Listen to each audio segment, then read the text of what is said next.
وسلم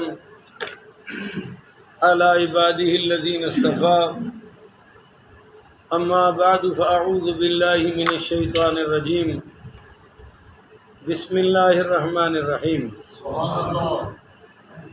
معزز محترم محتشم سامعین حضرات، 24 ہے کہ 25 ہے؟ 24 اگست بروز بدھ 2022 بعد نماز عشاء کا یہ درس قرآن انشاءاللہ سورۃ الرعد آیت نمبر 16 سے لے کر آیت نمبر 17 تک جاری رہے گا۔ آپ دعا فرمائیے رب کریم مجھے شرح صدر کے ساتھ حق سچ بیان کرنے کی توفیق عطا فرمائے، اور ہم سب کو اللہ تعالی عمل والی باتوں پر عمل پیرا ہونے کی توفیق عطا فرمائے۔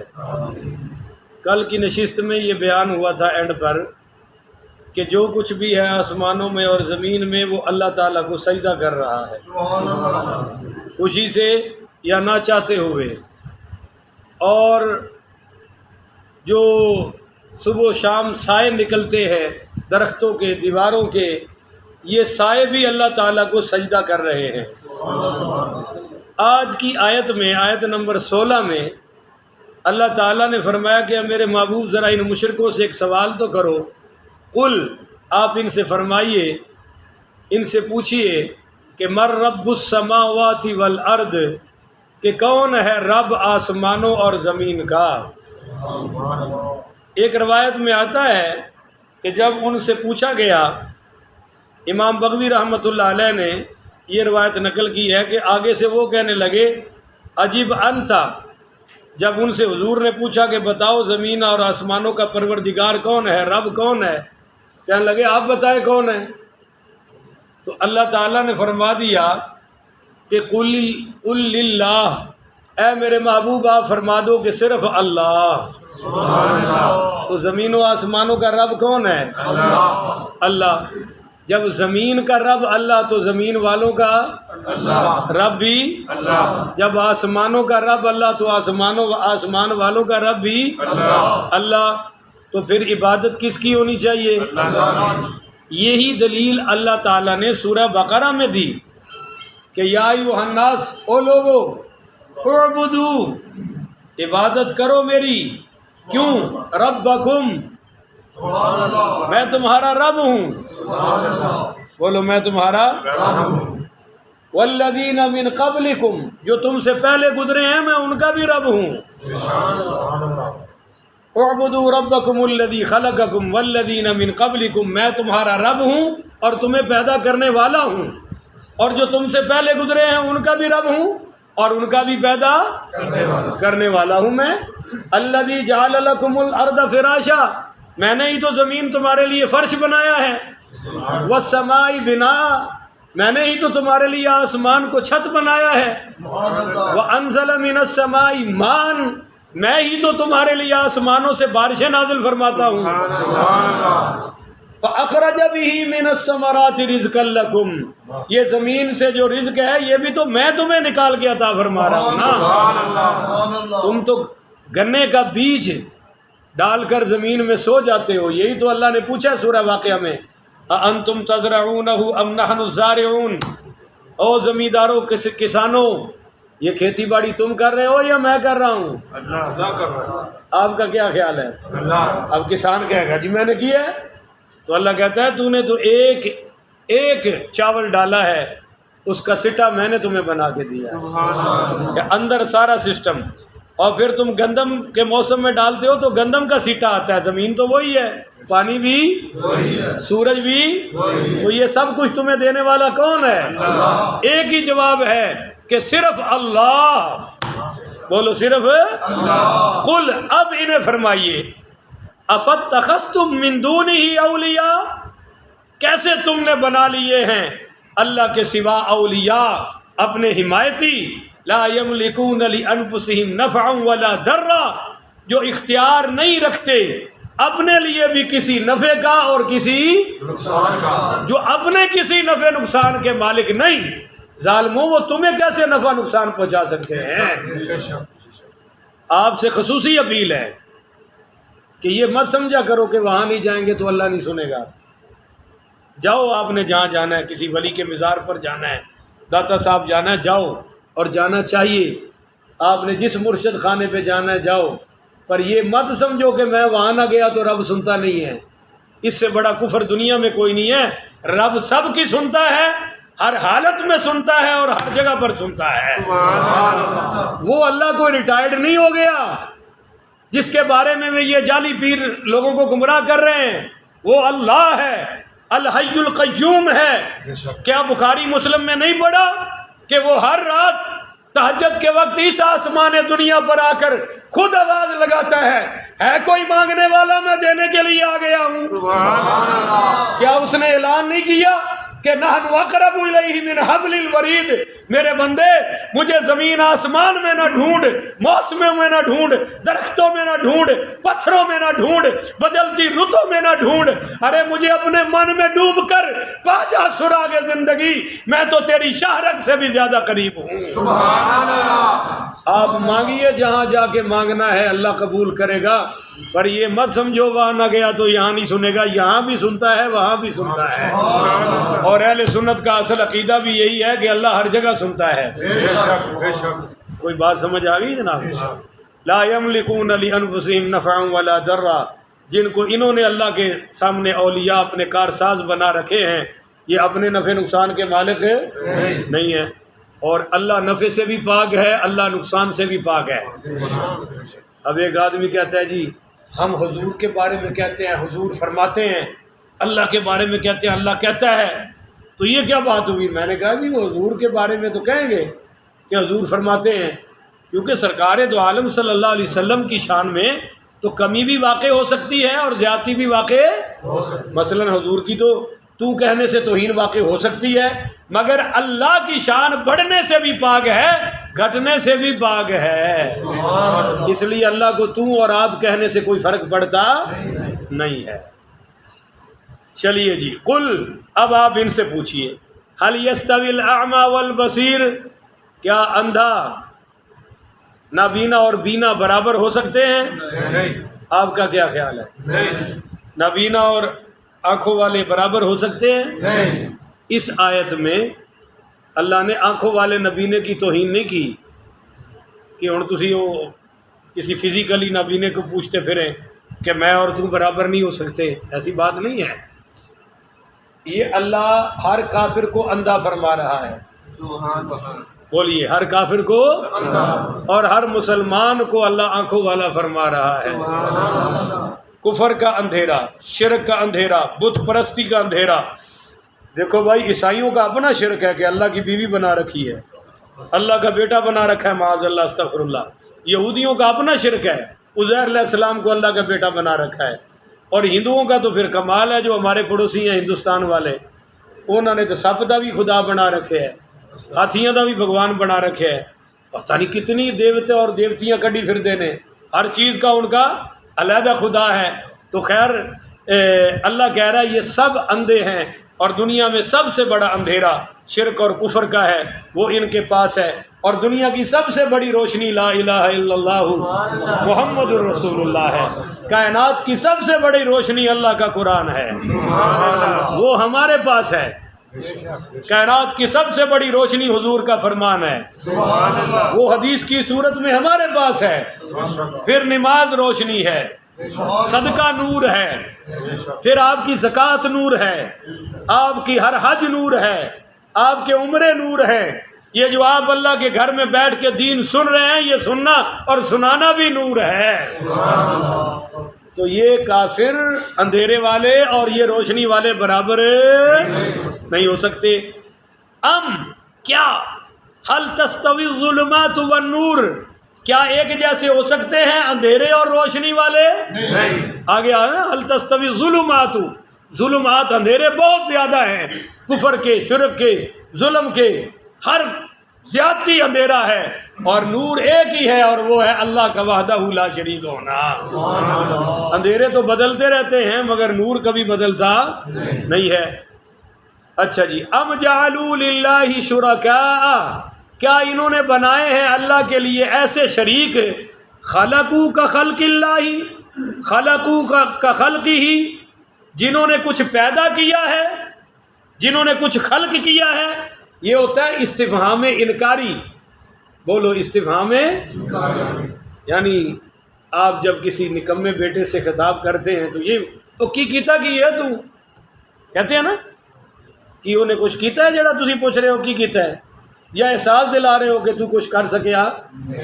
بولو کی کر رہے ہو، احساس دلا رہے ہو یا واقعی انہیں بڑے کارنامے کیتے نے اور تسی پوچھ رہے ہو کہ کی کیتا ہی. اگو چپ بیٹھے نے سارے، احساس دلا رہے. اچھی چھوٹی جی گل چ پھنس جاتے ہو.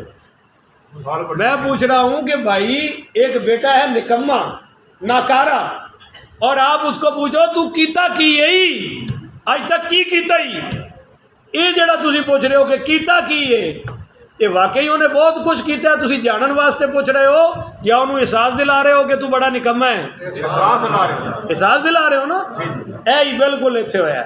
اللہ کہتا ہے کہ انہوں نے جڑے میرے شریک بنا رکھے نے، خلقو کا خلقی ہی، کیا انہوں بھی کچھ پیدا کیتا ہے؟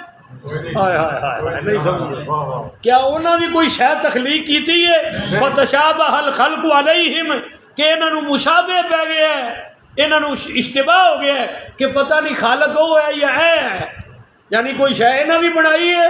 کوئی نہیں.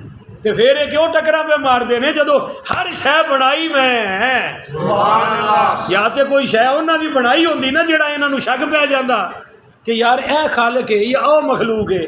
چار مولوی بیٹھے ہونے تو شک پہ جانا ہے نا. نہیں سمجھو بھئی یہ جو چنگا مولوی، ویسے تو مولوی چنگا تو اپنی نظریں بنتا ہی نہیں نا، ویسے کہہ رہے ہیں بھائی اچھا مولوی کیڑا ہے، اچھی آواز ہے، سارے کاری بیٹھے نے، شک پہ جائے گا نا کہ اچھی قرات ہے، اور جتھے کوئی کاری ہوئے اتنے تو شک نہیں نا پہنتا.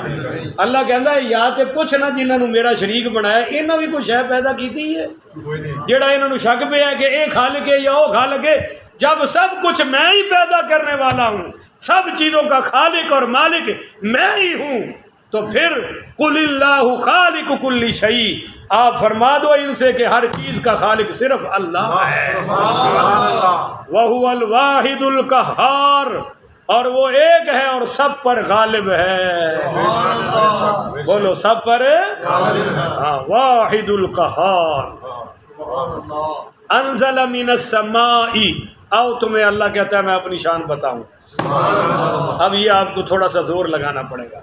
وَأَنزَلَ مِنَ السَّمَاءِ مَاءً، میں وہی تو ذات ہوں جس نے اتارا ہے آسمان سے پانی. بولو آسمان سے پانی. فَسَالَتْ أَوْدِيَةٌ بِقَدَرِهَا، پس بہنے لگی وادیاں. فَسَالَتْ أَوْدِيَةٌ، بہنے لگی وادیاں. بِقَدَرِهَا، اندازے کے مطابق. بولو اپنے اپنے اندازے کے. چھوٹی ندی چھوٹے طریقے سے بہ رہی ہے، بڑی نہر اور بڑا دریا. اور ہن پاکستان دے 3 صوبے سیلاب ہے، یہ گل ساڈے نالوں زیادہ کوئی سمجھ سکتا. اور یہ ہر سال بارشوں کا تماشا لگتا ہے، ہر سال باہر سے چندہ لیتے ہیں مگر کوئی علاج کرتا. جب بارش ختم ہوتی ہے وہ پانی خشک ہو جاتا ہے، یہ اپنی مستیوں میں لگے رہتے ہیں حکمران، اور وہ بیچارے پھر انتظار کرتے ہیں کہ اگلے سال نہ جانے ہمارے ساتھ کیا ہوگا. ایک طرفہ تماشا لگا ہوا ہے. بہرحال اللہ مثال دے رہا ہے کہ پانی میں نازل کرتا ہوں اور بہتا ہے وادیوں میں اپنی اپنی طریقے پر. نالے میں نالے والا پانی ہے، نہر میں نہر والا ہے، اور بولو دریا میں. فاحتمل السیل زبد الرابیہ، تو اٹھا لیا سیلاب کی رو نے ابھرا ہوا جھاگ. یعنی جب پانی زیادہ چلتا ہے تو اوپر جھاگ بن جاتی ہے. بولو اوپر ایک وہ تھوڑا سا زور سے چلے نا پانی، جنہوں تسی جھال، اسی جھال کہنے ہیں، تسی پتہ نہیں کی کہندے ہو. نہیں جھگ اور چیز ہے. میں کہہ رہا ہوں جس طرح ہیڈ عبد القادر ہے نا جی، ہیڈ سے جدو پانی پریشر نہ ڈگلتا ہے تو پھر ایک جھگ بنتی ہے. تسی بھی جھال ہی کہندے ہو، اسی بھی انہوں جھال ہی کہنے ہیں. میں تاں پوچھ رہا تھا جھال جتھے پانی دا زیادہ بہاؤ ہے نا جی، اتوں پریشر نہ پانی ڈگے تو تھلے کی بنتی ہے. اللہ کہتا ہے جب اوپر سے بارش آتی ہے پانی بہتا ہے تو پھر ایک جھاگ بن جاتی ہے. وَمِمَّا يُوقِدُونَ عَلَيْهِ، ہاں یہ اللہ نے مثال دی ہے کہ پانی چل رہا ہے، اوپر جھاگ بن گئی ہے. اب جھاگ کو دیکھ کر آدمی جو نادان ہے وہ سمجھتا ہے یہ تو ایک جھاگ ہی ہے، پر جیسے ہی جھاگ ہٹتی ہے نیچے سے پانی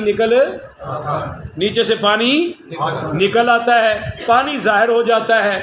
تو اللہ کہہ رہا ہے کہ یہ دنیا کا شرک اور کفر ایک جھاگ ہے، اس کو ہٹا کر دیکھو، حقیقت صرف اسلام ہے. جیسے پانی کے اوپر جھاگ جم جائے تو وہ پانی پر قبضہ کر سکتے، جو ہی ہٹاؤ گے نیچے سے پانی. تو کفر کی ساری ترقی، ساری طاقتیں ایک جھاگ کی مانند ہیں. اگر امت مسلمہ کلمے پر کھڑی ہو جائے، قرآن و حدیث پر کھڑی ہو جائے، جہاد کا علم بلند کر دے، تو افغانستان کے وہ طالبان جن کے ساتھ میں رہ کر آیا ہوں، ہاتھ قرآن پہ رکھ کر کہہ رہا ہوں کہ ان کے پاس کھانے کو کھانا کوئی نہیں تھا، پانی پینے کو پانی کوئی نہیں تھا، سونے کو بستر کوئی نہیں تھے، وہ 40 ملکوں کی نیٹو فورسز کو جو اپنے اسلحہ سے لیس دنیا کی ہر عیاشی کا سامان ان کے پاس تھا، انہوں نے بھگا کر دکھا دیا کہ قیامت تک اسلام ہی غالب رہے گا، کافر غالب ہو سکتے. یہ ایک افغانستان کی مثال ہے. اگر پوری امت مسلمہ جہاد پہ کھڑی ہو جائے تو کافر انشاءاللہ ایک دن بھی دھرتی پر گزار سکتا. اب اس پر میں آپ کو حدیث سناؤں، سبحان اللہ کا. یہ مسلم شریف میں ہے، ابو داؤد شریف میں نسائی. آج مجھے بڑے عرصے کے بعد یاد آئی ہے. میرے نبی کریم صلی اللہ علیہ وآلہ وسلم نے فرمایا کہ لن یغلق 12,000 من قلہ، کہ اگر 12,000 مسلمان، بولو کتنے؟ ساڑھے ورگے نہیں، کامل مسلمان. لن یغلق 12,000 من قلہ، اگر 12,000 مسلمان میدان میں آ جائے تو پوری کائنات کا کفر مل کے ان کو شکست نہیں دے سکتا. یہ میرے نبی کا فرمان ہے. کتنے مسلمان جی؟ مگر مسلمان تو ہو نا جی. اچھا جی، اللہ کہہ رہا ہے کہ جھاگ اوپر جم گئی. دوسری مثال، وَمِمَّا يُوقِدُونَ عَلَيْهِ فِي النَّارِ، جن چیزوں کو آگ کے اندر تپاتے ہیں یہ لوگ، ابتغاء حلیۃ، زیور بنانے کے لیے، او متاع زبد مثلہ، او متاع زبد مثلہ، یا دیگر سامان بنانے کے لیے، اس میں بھی جھاگ اٹھاتا ہے. بولیے اس میں بھی جھاگ پتہ ہے تمہیں؟ وہ گلیاں کہتے ہوں سی بھانڈے کلی کرا لو، ہوں تو ختم ہو گیا نا. تو وہ کلی کس طرح کرتے تھے؟ آگ کے اوپر برتن کو رکھ دیتے تھے تو میل نکل کر علیحدہ ہو جاتی تھی. بولو تو صحیح نا، میل نکل کر. یا آپ لوہے کی فیکٹریوں میں جائیں، یہ جن کے جہاں کھمبے بنتے ہیں وہاں وہ ایسے ہی کرتے ہیں کہ خوب آگ جلا کر جو پھر وہ لوہے میں میل کچیل ہوتی ہے وہ اوپر آ جاتی ہے، چاندی کی میل اوپر آ جاتی ہے. اللہ کہتا ہے کہ کذالک یضرب اللہ الحق والباطل، یوں اللہ تعالیٰ مثال بیان فرماتا ہے حق کی اور باطل کی. فاما الزبد فیذهب جفان، پس بیکار جھاگ تو رائگاں چلی جاتی ہے. یعنی جیسے وہ جھاگ اتر جاتی ہے، لوہا خالص ہو جاتا ہے، چاندی خالص ہو جاتی ہے، پیتل کا برتن چمک اٹھتا ہے، اسی طرح یہ دنیا کی جھاگ، کفر کی جھاگ اتار کے دیکھو، قرآن کا نور تمہارے چہروں پر چمکتا نظر آئے گا. آپ کو پتہ ہے کہ حضور کے صحابہ کی شان اللہ نے کیا بیان کی؟ ذالک مثل سیماہم فی وجوہہم من اثر السجود، کہ میرے محبوب ان کے سجدوں کا نور ان کے چہروں پر چمکتا ہوا نظر آتا ہے. گج کے کہو نا سبحان اللہ. اچھا یہاں ایک اور بات سمجھ لیں بڑی توجہ سے. وَأَمَّا الزَّبَدُ فَيَذْهَبُ جُفَانٌ، کہ جھاگ تو رائگاں چلی جاتی ہے، ختم ہو جاتی ہے. وَأَمَّا مَا يَنْفَعُ النَّاسُ فَيَمْكُثُ فِي الْأَرْضِ، اور جو چیز نفع پہنچاتی ہے لوگوں کو وہ زمین میں باقی رہتی ہے. کہو ذرا سبحان اللہ. تو پتہ چلا کہ لوگ زمین پر وہی قائم رہیں گے جو لوگوں کو نفع پہنچاتے ہیں. تو اس نفع پہنچانے میں پہلا درجہ انبیاء کا ہے، اور ان نبیوں میں پہلا درجہ ہمارے مصطفیٰ کا ہے، جنہوں نے پتھر کھا کر نفع پہنچایا، زخم اٹھا کر نفع پہنچایا. دندان مبارک شہید کروا کے بھی لوگوں کو کلمے کا نفع پہنچایا. کہو نا سبحان اللہ. یہ جو اللہ نے فرمایا کنتم خیر امت اخرجت للناس کہ تم لوگوں کے نفع کے لیے پیدا کیے گیا، وہ نفع سڑکوں کا تھا؟ اگو بول دے ہی نہیں ماشاء اللہ.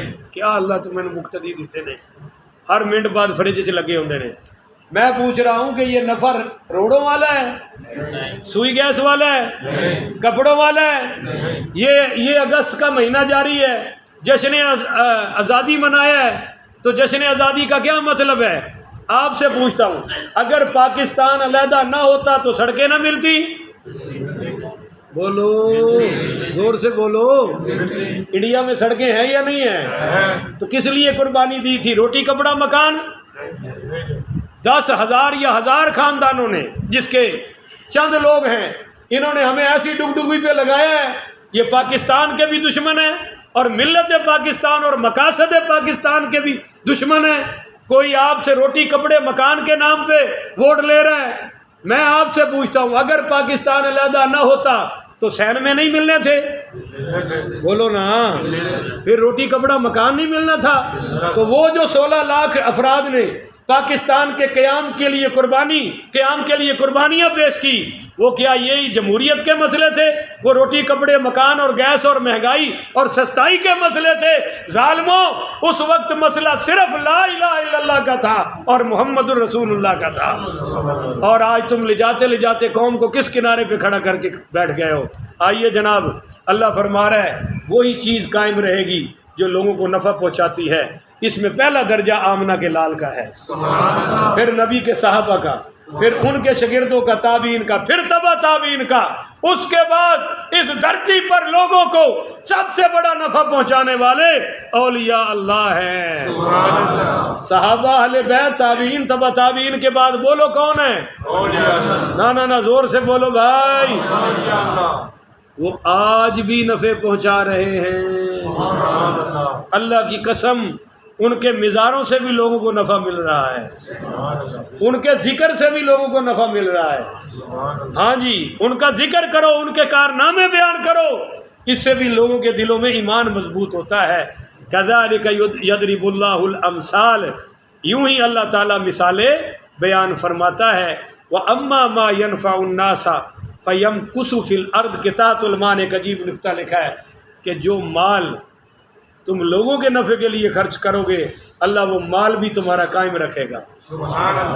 اللہ تمہیں کمی، بولو نا یار، اللہ تمہیں کمی نہیں آنے دے گا.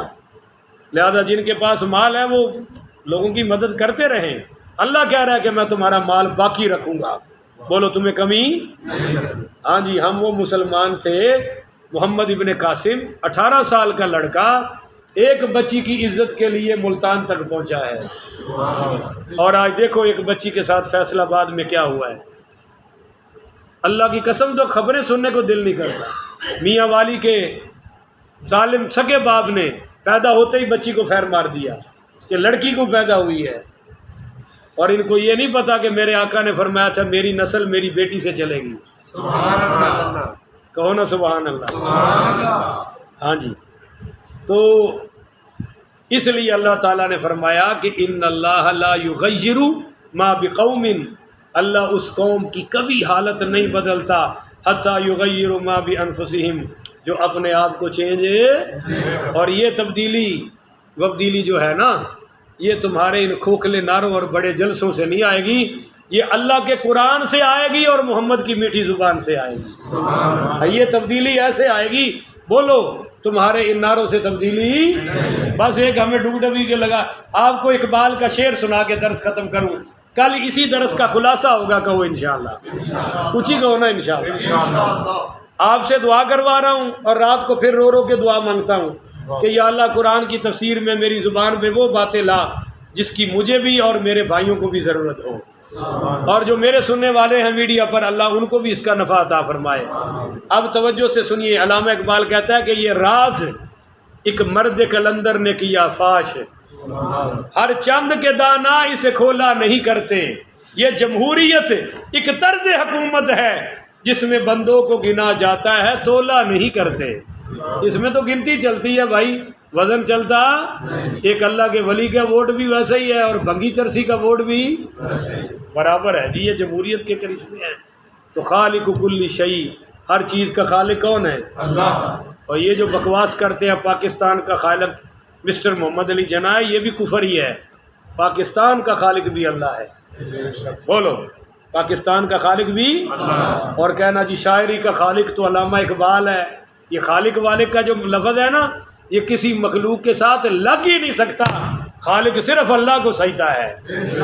بولو جی، خالق کس کو سجدہ ہے؟ علیحدہ کسی کا نام اگر عبد الخالق ہو تو اس کو کیا کہتے ہیں؟ خالق. کیا کہتے ہیں؟ اور نہیں خالق کا بندہ نہیں، ان کا نام ہی عبد الخالق ہے نا. انہوں کہتے ہیں خالق بھائی. عبد القادر کو کیا کہیں گے؟ قادر بھائی. اور یہ کبیرہ گناہ ہے. بولو یہ کیا ہے؟ وہ پیپلز پارٹی کا ایک سیالکوٹی ملک تھا عبد الرحمن ملک، اس کو کیا کہتے تھے؟ رحمان ملک. معاذ اللہ، استغفر اللہ. اور رحمان کون ہے؟ اللہ. تو عبد الرحمن ملک کو رحمان ملک کہہ رہے ہیں. مر گیا وہ بیچارہ وزیر داخلہ صاحب کا، پیپلز پارٹی کا تھا، اس کو رحمان ملک کہتے تھے. عبد القادر کو قادر کہہ رہے ہیں. تو عبد الساتھ لگائیں، عبد الشکور کو عبد الشکور ہی کہیں. شکور کون ہے؟ اللہ. تو یہ عبد الشکور ہے، شکور کا بندہ. شکور نہیں ہو سکتا. شکور کون ہے بھائی؟ اللہ. تو یہ مت کہا کرے کہ اس کا خالق یہ ہے، اس کا خالق یہ ہے. ہر چیز کا خالق کل شیء. خالق کون ہے؟ اللہ. اور مالک بھی اللہ. اللہ ہے. اس لیے یہ جو ہندوستان والے بتوں شتوں کے نام، مندروں کے نام زمین کرتے ہیں، وہ تو نہیں ہوتی. البتہ کوئی مسجد کے نام کرے تو وہ ہو جاتی ہے. بولو، مسجد کے نام اور مدرسے کے نام بھی، مگر بتوں کے نام کوئی چیز ہو سکتی، کیونکہ جیسے ہر چیز کا خالق اللہ ہے، بولو مالک بھی اللہ. تو مسجداں محلے دیاں ہوندیاں نے یا اللہ دیاں ہوندیاں نے؟ ہوں بول دے نہیں ہو. تو کیا یہ بھی کفریہ جملہ نہیں ہے؟ ساڈی مسجد ہے، تیری اوقات کیا ہے تو اتنے گندے جملے بول رہا ہے؟ ساری عمر کی نمازیں میرا خیال ہے اسی وقت ہی منہ پہ لگتی ہیں جب کوئی تکبر سے یہ کہتا ہے ساڈی مسجد ہے، اسی بنائی ہے. اور اللہ کہتا ہے تجھے بھی میں نے بنایا ہے اور مسجد بھی میں نے بنوائی ہے. تیرا بھی مالک میں ہوں اور تیری مسجد کا مالک بھی تو بھی میرا ہے اور تیری مسجد بھی میری ہے. عقیدے سیدھے رکھو بھائی. عملوں پر نجات نہیں ہوگی، نجات عقیدے پر ہوگی. بولو نجات کس پر ہوگی؟ اگر عقیدہ ٹھیک ہے تو سب عمل قبول ہیں، اگر عقیدہ ٹھیک نہیں تو بولو کوئی عمل قبول ہے. آخر وداعوانا ان الحمدللہ رب العالمین. کوئی سوال پوچھنا ہوگا تو پوچھ سکتے ہیں.